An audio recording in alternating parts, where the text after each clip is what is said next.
Sebelum lanjut episode 251 sampai 254, jangan lupa subscribe CAFENOVEL. Jangan lupa juga tinggalkan like dan komentar, agar kami tetap semangat buat episode selanjutnya.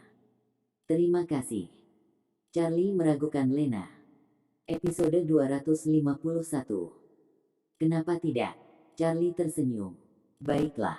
Aku benar-benar tidak mengerti. Lena tersenyum kecewa. Dia pikir Charlie pasti takut dengan balas dendam John dan Shirley, jadi dia berencana untuk membuat hubungan yang baik dengan polisi setempat. Dan dia memperkuat ide ini ketika dia melihat sebuah mobil mewah membuntuti mobil mereka. Lena tidak takut melihat mobil di belakang mereka, tetapi sebaliknya, matanya penuh dengan pembunuhan. Tentu saja. Charlie memejamkan mata untuk beristirahat sekarang, jadi dia tidak menemukan ekspresi Lena, dan tentu saja, mobil di belakang mereka. Mereka sampai di Hotel Bintang 5 bernama XLD Hotel dan memesan kamar presidensial. Charlie tidak punya perasaan khusus tentang itu, tapi York bisa merasakan perhatian besar Lena pada kompetisi itu.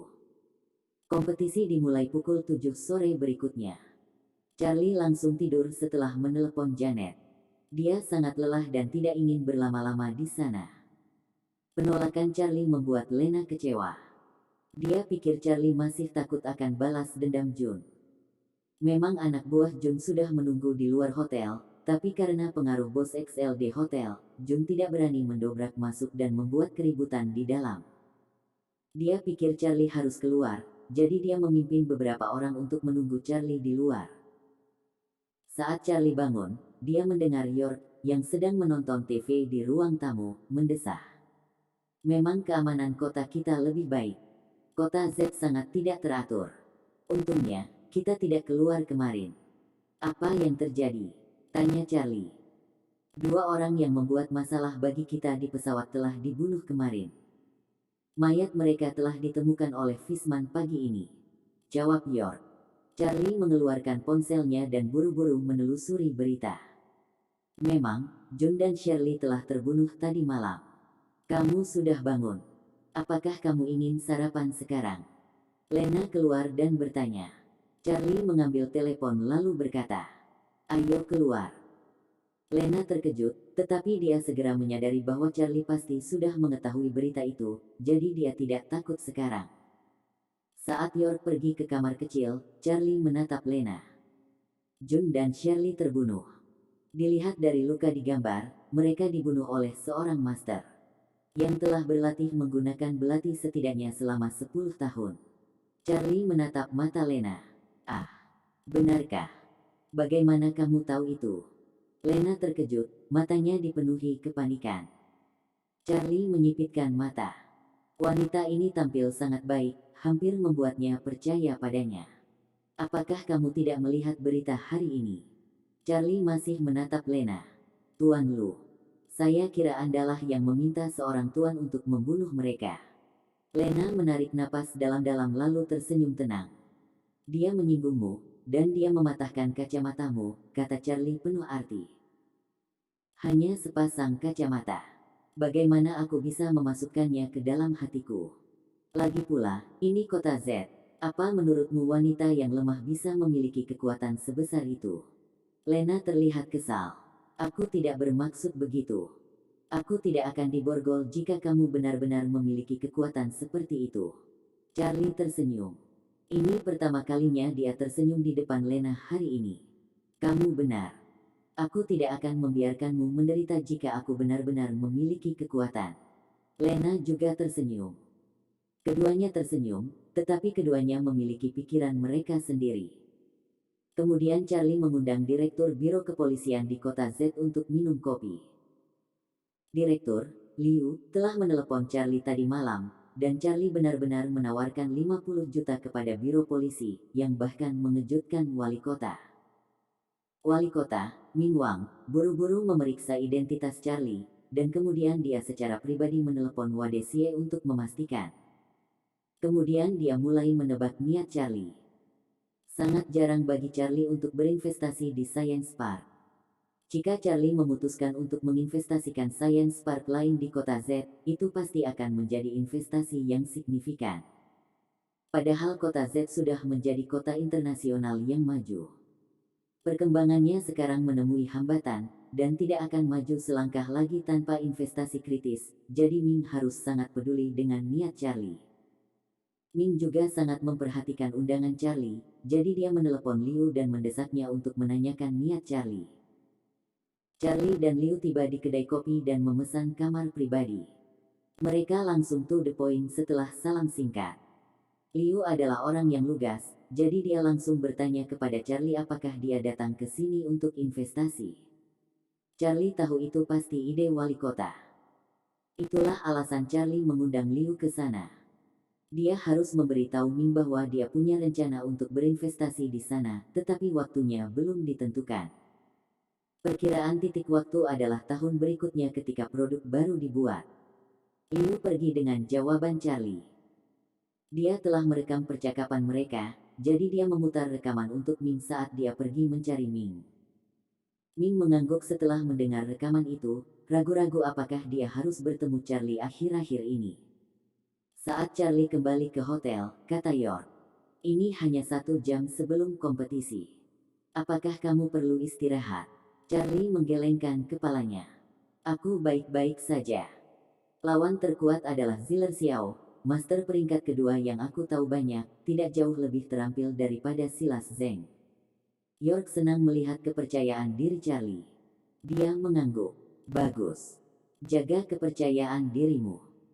Kompetisi ini sangat penting, jadi mereka semua berharap Charlie bisa menang atas nama Joel City.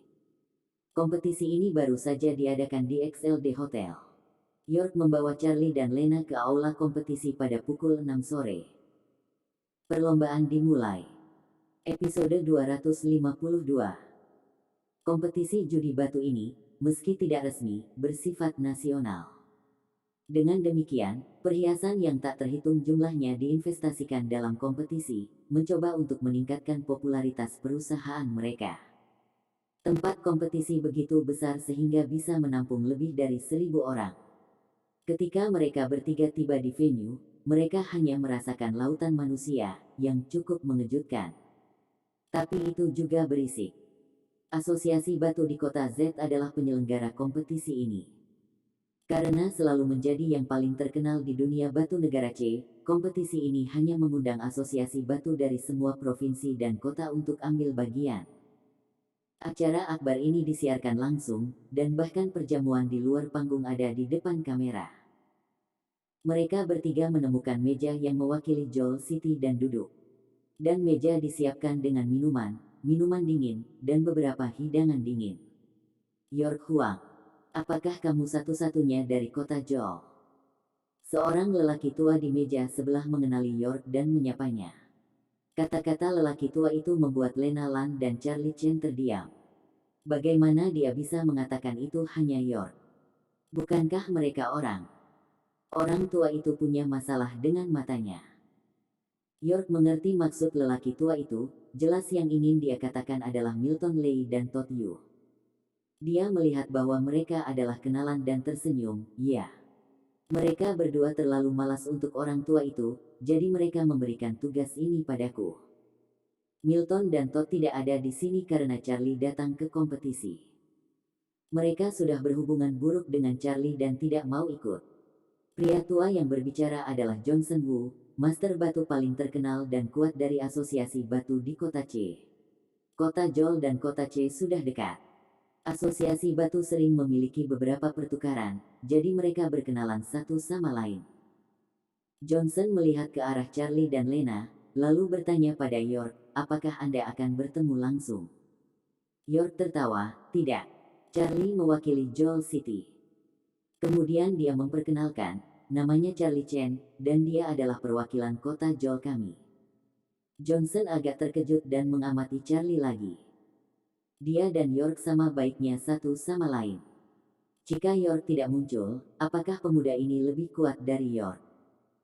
Sejak kapan Joel City memiliki master batu yang lebih baik dari York, dan dia adalah seorang pemuda berusia 20-an. Ini adalah generasi yang lebih muda akan melampaui yang lebih tua. Saya tidak menyadari bahwa Anda adalah seorang ahli batu. Terkejut, Johnson memuji Charlie. Tuan Wu terlalu memuji. Tuan Huang dan yang lainnya memberi anak muda untuk mengekspresikan diri, kata Charlie dengan rendah hati. Melihat kerendahan hati Charlie, pendapat Johnson tentang Charlie langsung berlipat ganda. Johnson kemudian memperkenalkan pemuda lain di mejanya, yang semuanya adalah muridnya. Johnson membawa mereka ke sini untuk memperluas wawasan mereka, dan mereka belum cukup kuat untuk ambil bagian. Beberapa pemuda agak tidak mau mendengar bahwa Charlie ada di sini untuk bertanding.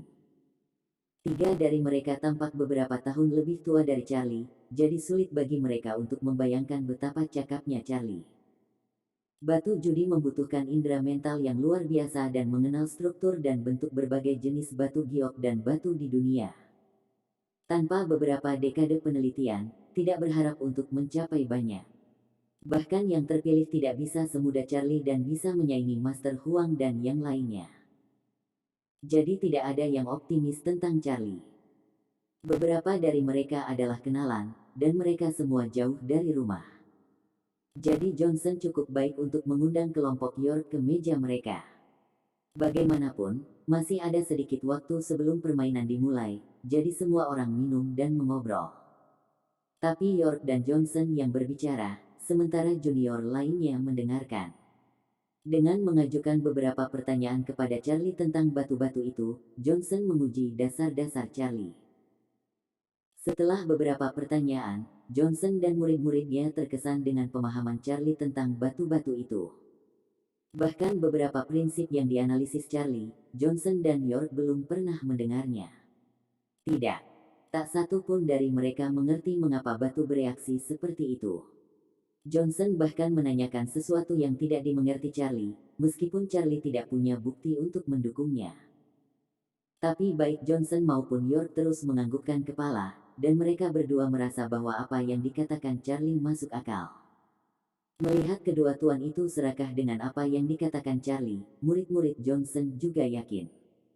Mereka harus mengakui bahwa mereka memang lebih rendah dari pemahaman Charlie tentang batu. Tak lama kemudian acara dimulai.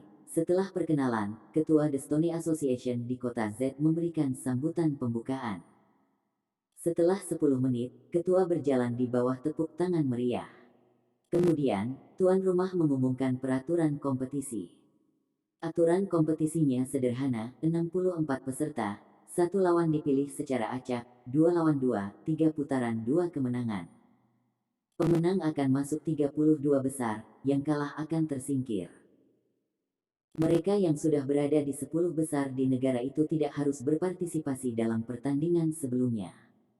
Mereka pergi ke 16 hingga 8. 6 dari 10 master teratas bangsa sekarang bersaing, yang berarti mereka tidak muncul sampai 16 hingga 8. Hadiahnya adalah sebagai berikut. Tempat pertama akan memenangkan 100 juta yuan untuk asosiasi yang diwakilinya. Dan tempat kedua adalah 80 juta. Tempat ketiga adalah 50 juta. Tempat keempat hingga ke-8 adalah 20 juta. Tempat ke-9 hingga ke-16 adalah 10 juta. Dan setelah tempat ke-16, semuanya adalah hadiah partisipasi 1 juta yuan. Tentu saja, semua uang ini diinvestasikan oleh perhiasan besar. Karena setiap kali kompetisi diadakan, itu akan mengiklankan perhiasan yang berinvestasi di dalamnya. Acara skala besar ini hidup di televisi, iklan lebih efektif daripada menggunakan bintang. Jadi para pembuat perhiasan rela mengeluarkan uang. Karena lawannya tidak kuat, Charlie kalah dengan skor 2-0 di laga pertama. Di pertandingan kedua, ia juga menang, mengalahkan lawannya 2-0 dan masuk 16 besar. Bahkan jika Charlie berhenti di 16 besar, dia sudah memenangkan 10 juta untuk Joel City. Ribuan penggemar batu judi yang menonton langsung TV di Joel City sangat antusias melihat Charlie masuk 16 besar. Bahkan Ogden Zhang, yang memiliki dendam terhadap Charlie, tersenyum. Tentu saja, bukan uang yang mereka pedulikan, tetapi ketenaran. Semakin jauh Charlie pergi atas nama Joel City, semakin baik reputasi The Stone Association di Joel City akan semakin terkenal. York juga sedikit bersemangat, meskipun dia tahu Charlie kuat. Tapi dalam pertandingan resmi seperti ini, apapun bisa terjadi. Pada titik ini, Charlie siap untuk istirahat. Bagaimanapun, kompetisi semacam ini menguras energi mental. Jika dia tidak beristirahat dengan baik, mudah baginya untuk membuat kesalahan dalam penilaian. Dia akan berjalan ke meja mereka ketika sosok yang dikenalnya muncul di garis pandangnya. Dan pihak lain juga menatapnya dengan wajah muram. Kenalan. Episode 253. Kenalan yang dilihat Charlie adalah Silas yang baru saja kalah dari Charlie dalam pertandingan judi batu di Joel City. Pada saat ini, Silas juga menatap Charlie dengan muram. Sebagai 3 besar master di bidang judi batu nasional, Silas tentu tidak akan melewatkan acara akbar tersebut. Dan sebagai master utama asosiasi batu di kota Z, dia harus memperjuangkan reputasi asosiasi batu mereka. Faktanya, dalam konferensi perjudian batu ini, asosiasi kota Z tidak mengundang asosiasi batu di show. Karena Ziller, yang menduduki peringkat kedua dalam perjudian batu nasional, adalah anggota asosiasi batu di show. Jika Ziller juga berpartisipasi dalam acara ini, Silas, yang mewakili asosiasi batu di kota Z, tidak akan memenangkan kejuaraan. Namun mengejutkan bahwa asosiasi batu di kota B bahkan mengundang Ziller untuk mewakili asosiasi mereka untuk bersaing. Itu membuat asosiasi di kota Z sedikit terkejut dan meningkatkan tekanan pada Silas. Tetapi ketika Silas tahu bahwa Charlie akan bermain atas nama Joel City, dia menjadi semakin gugup. Lagi pula, dia langsung kalah dari Charlie. Dan diakui atau tidak, dia sama sekali tidak membenci Charlie. Sebaliknya, Silas merasa bahwa Charlie mungkin lebih tangguh daripada Ziller. Ini juga alasan mengapa Silas menatap Charlie dengan wajah muramnya. Silas melirik Charlie, lalu pergi. Dan segera dia datang ke sebuah kamar di hotel. Ada juga 2 pria yang lebih tua di ruangan itu. Salah satunya adalah Mul, Presiden Asosiasi Batu di Kota Z, dan yang lainnya adalah Bilson, Wakil Presiden. Apakah kamu baru saja melihat kompetisi? Silas bertanya. Ya. Perwakilan dari Joel City sangat hebat, tapi lawan yang dia temui juga memiliki skill yang rendah. Kurasa dia akan hampir berhenti di 16 besar. Adapun yang lain, mereka semua cukup rapi. Bilson menjawab. Keduanya juga menyaksikan 2 putaran kompetisi di layar lebar. Charlie memang tampil sangat kuat, tetapi setiap kali hasilnya hanya sedikit lebih akurat daripada yang lain. Tapi dia satu-satunya yang tidak menghabiskan terlalu banyak waktu untuk mendapatkan hasilnya, jadi dia menarik perhatian mereka berdua. Tapi menurut mereka, Charlie hampir tidak bisa menjadi yang terbaik. Meskipun sangat menakjubkan bagi orang-orang muda untuk memiliki pencapaian seperti itu, mereka masih tidak dapat dibandingkan dengan 10 master yang sebenarnya. Perwakilan Joel City bernama Charlie. Dia sangat terampil. Saya dikalahkan olehnya terakhir kali di Joel City. Saya merasa ancamannya tidak berada di bawah Ziller. Anda seharusnya tidak mengundang Joel City untuk berpartisipasi dalam kompetisi ini. Silas berkata dengan sungguh-sungguh. Mul terkejut dan menatap Silas dengan heran, apakah kamu bercanda? Bagaimana orang ini bisa mengalahkanmu? Presiden, apakah Anda pikir saya akan mengolok-olok reputasi saya? Penampilannya di 2 putaran pertama biasa-biasa saja, tetapi dia hanya menjaga kekuatannya. Mungkin, dalam kompetisi ini, dia akan mengalahkan kita semua dan memenangkan kejuaraan. Petik 2. Silas menjelaskan dengan sungguh-sungguh. Baik Mul maupun Bilson sedikit mengernyit. Mereka bahkan tidak meragukan Silas, tapi di luar dugaan, bagaimana mungkin ada penjudi batu lain yang kekuatannya masih lebih tinggi dari Silas.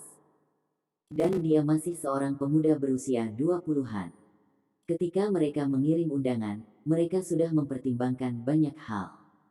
Seperti show, asosiasi apapun yang dapat mengancam Silas untuk mendapatkan reputasi master judi batu tidak diundang. Jika mereka tahu bahwa Joel City masih menyembunyikan penjudi batu seperti Charlie, bagaimana mereka bisa mengundang asosiasi di Joel City? Tapi sekarang tidak mungkin untuk mendiskualifikasi asosiasi di Joel City. Mereka tidak tahu harus berbuat apa. Silas, apakah kamu punya ide yang lebih baik? Mul berpikir sejenak dan menatap Silas. Mereka pasti akan memenangkan kompetisi kali ini. Dan untuk membuat Silas menjadi juara, mereka juga memikirkan cara untuk menekan Ziller. Bahkan jika mereka harus membayar harga yang mahal, mereka harus membuat Ziller berdamai. Tapi penampilan Charlie mematahkan rencana awal mereka. Berjudi di atas batu adalah kompetisi yang paling menghabiskan energi. Untuk mengalahkan Charlie, kita bisa mengubah aturannya. Selama dia kelelahan, dia tidak akan bisa membuat penilaian yang akurat. Kata Silas. Maksudmu kita harus menghabiskan energi Charlie dengan perang roda. Akankah orang lain mengkritik ini? Bilon mengerutkan kening. Mul mencerahkan matanya dan berkata, ide bagus. Ketika dia memasuki perempat final, kita dapat langsung mengubah aturan. Adapun hal-hal yang telah dikritik, kita tidak perlu memikirkannya. Asosiasi di Joel City dapat pergi jika mereka tidak ingin berpartisipasi. Ini juga merupakan alasan untuk mendiskualifikasi mereka. Silas mengangguk, ya. Ini adalah ladang rumah kita, dan itu bisa diselesaikan dengan mengatur sedikit pasukan air. Dan selama kita mengambil sikap tegas, asosiasi di kota Joel hanya bisa diam dengan patuh. Bilson berpikir sejenak, mengangguk, dan berkata, kalau begitu saya akan mengaturnya. Pada saat yang sama, di kamar hotel lain. Tuan Ziller, saya mendapat penemuan tak terduga. Seorang pria paruh baya menoleh dan berkata kepada Ziller, yang menutup matanya untuk beristirahat. Seorang pria paruh baya menoleh dan berkata kepada Ziller, yang menutup matanya untuk beristirahat. Ziller membuka matanya perlahan, dan dia melihat pria paruh baya itu menunjuk ke arah Charlie, yang baru saja menyelesaikan kompetisi di layar dan berkata, Tuan Ziller. Orang ini bernama Charlie, dan dia adalah murid Gentry dan putra Terence. Dan kami telah memeriksa detail persisnya. Dia dengan mudah mengalahkan Silas di kompetisi batu judi di Joel City beberapa waktu lalu. Saat itu, dia akurat kesalahan hanya 7 gram, tetapi hasil Silas hampir 2 kali lipat sebagai dia. Ziller melebarkan matanya ketika mendengar kata-kata itu dan menatap Charlie. Dia seharusnya putra Terence. Apakah ada video pertandingan antara Charlie dan Silas? Tanya Ziller. Ya, aku hanya membawanya. Setengah baya menjawab.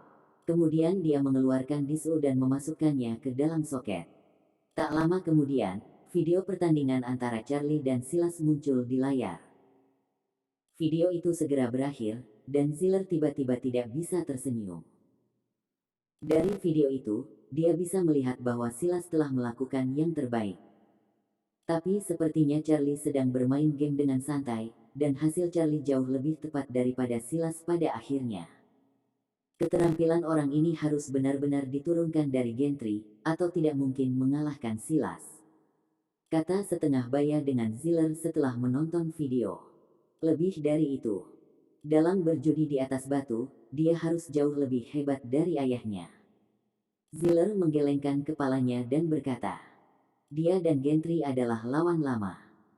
Mereka telah berkompetisi berkali-kali sebelumnya, tetapi dia hanya mengalahkan Gentry sekali dalam pertandingan sepele.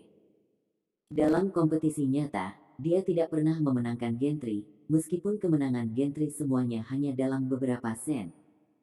Tapi meski begitu, dia tidak jauh lebih baik dari Silas. Dan Charlie dapat dengan mudah mengalahkan Silas, yang menunjukkan bahwa kekuatan Charlie mungkin sudah melebihi ayahnya. Ziller merasa Gentry tidak akan mampu melakukannya sebaik Charlie. Apa yang harus kita lakukan? Nyonya meminta kita untuk memenangkan kompetisi tanpa kesalahan.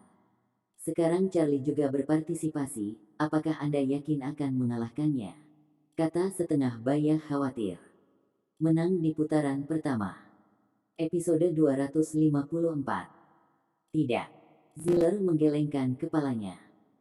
Pria paruh baya itu merenung sejenak, dan tiba-tiba berkata, aku punya ide sekarang. Apa? Ziller menatap setengah baya. Zo masih bersembunyi di Joel City. Aku akan meneleponnya. Dan dia pasti sangat membantu. Pria paruh baya itu mengeluarkan telepon dan menelepon Zo. Zo adalah orang yang dikirim ke Joel City untuk mengatasi Charlie oleh Ken. Dia gagal di KJ County terakhir kali, dan dia menerima pukulan dari Phil dan menderita sedikit cedera internal. Ken awalnya berencana mencari beberapa untuk menggantikannya, tetapi Zo mengatakan dia punya cara untuk menghadapi Charlie. Jadi Ken memberinya kesempatan lagi. Saat ini, Zo sedang mengintai di Joel City, dan siap memberikan pukulan fatal pada Charlie. Tentu saja, dia tidak ingin membunuh Charlie. Dia harus menangkap Charlie hidup-hidup. Dia telah memverifikasi bahwa setelah Terence membubarkan keluarganya, ratusan miliar aset keluarga mereka diberikan kepada Charlie. Dan dia harus berjuang untuk aset ini. Masuk akal bahwa dia adalah istri pertama Terence. Terence harus memberikan setengah dari asetnya kepada Ken. Tapi mengingat semua aset untuk Charlie, Ken pasti tidak mau. Inilah mengapa Zo telah menunggu peluang di Joel City untuk menangkap Charlie hidup-hidup. Pada saat ini, Charlie sedang duduk di samping Lena, dengan mata tertutup dan beristirahat. Awalnya, para kontestan memiliki ruang untuk bersantai, tetapi Charlie tidak menghabiskan banyak energi mental, jadi dia tidak perlu istirahat. Namun, dia tidak punya apa-apa untuk berkomunikasi dengan orang-orang di meja, jadi dia hanya menutup matanya dan beristirahat. Melihat Charlie menutup matanya untuk beristirahat, York dan Johnson juga merendahkan suara komunikasi mereka. Johnson juga ikut dalam kompetisi tersebut, namun ia baru saja masuk 32 besar dan kalah di babak kedua. Pada saat ini, Charlie langsung mencapai 16 besar. Jadi John dan murid-muridnya melihatnya secara berbeda. Charlie telah berbicara begitu banyak sebelumnya, dan mereka berpikir bahwa Charlie hanya bisa terlibat dalam teori kosong pada saat itu. Namun, Charlie langsung mencapai 16 besar. Bisa dibilang, dia dapat peringkat di 16 besar di peringkat nasional, yang lebih baik dari tuannya. Setelah setengah jam, putaran ketiga kompetisi dimulai. Semua dari 16 pemain teratas kuat dan terampil. Di babak ini, lawan Charlie adalah perwakilan dari Asosiasi Batu di Kota Z, seorang tetua berusia 50 tahun. Menyerahlah, nak. Aku tidak ingin menggertak orang yang tidak dikenal sepertimu. Pria yang lebih tua memandang Charlie dengan jijik, seolah-olah dia meremehkan bersaing dengan Charlie. Charlie menatap pria yang lebih tua dengan tenang dan tidak marah. Dia hanya berkata dengan ringan, jika kamu takut, kembalilah dan cari putramu untuk menjagamu. Kamu tidak perlu mempermalukan dirimu sendiri. Charlie sama sekali bukan orang jahat. Tapi pria yang lebih tua ini terlalu jahat, dan Charlie pasti tidak akan sopan padanya. Hah, pria yang sombong. Aku akan membuatmu benar-benar tersesat. Pria yang lebih tua mendengus dingin dan meraih batu kasar untuk dinilai. Meski Charlie bisa masuk babak 16 besar, pria yang lebih tua itu juga sempat menonton pertandingan Charlie sebelumnya. Tidak ada lagi momen menyenangkan dalam pertandingan tersebut. Penilaian pertamanya adalah bahwa Charlie sangat beruntung bertemu dua lawan bodoh.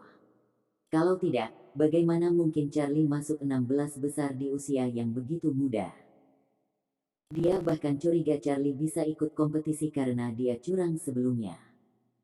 Pria yang lebih tua itu penuh percaya diri, dan batu giok yang dia nilai termasuk jenis batu giok yang sebenarnya.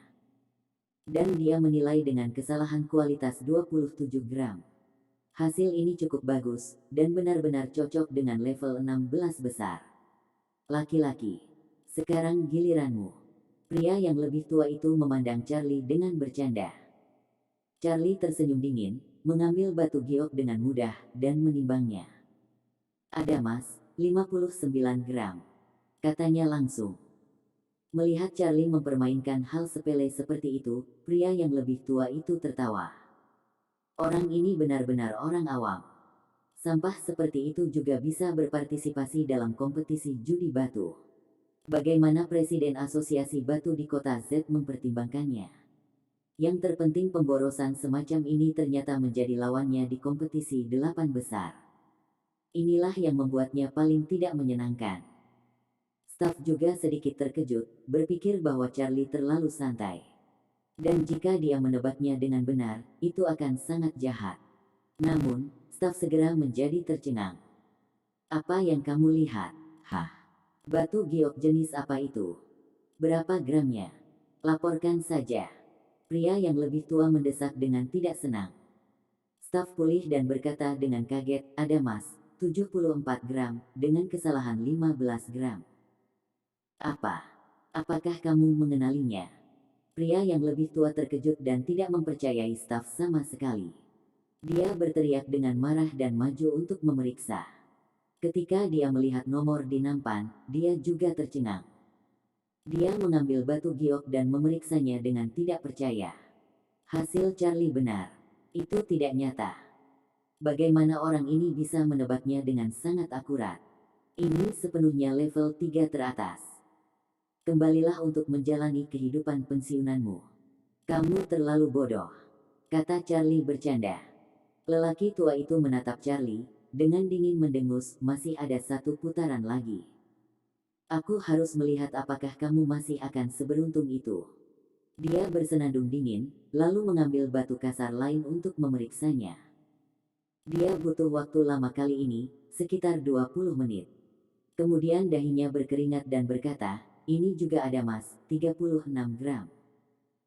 Ketika batu kasar itu diserahkan kepada staf, lelaki yang lebih tua itu menarik napas dalam-dalam, dan seluruh orang itu tampaknya menderita penyakit parah. Jenis perjudian batu ini adalah yang paling boros energi. Baru saja, agar tidak membuat kesalahan, pria yang lebih tua mengerahkan seluruh energinya ke dalam proses. Dan dia sangat berkonsentrasi selama lebih dari 20 menit. Sulit bagi orang-orang muda untuk menahannya.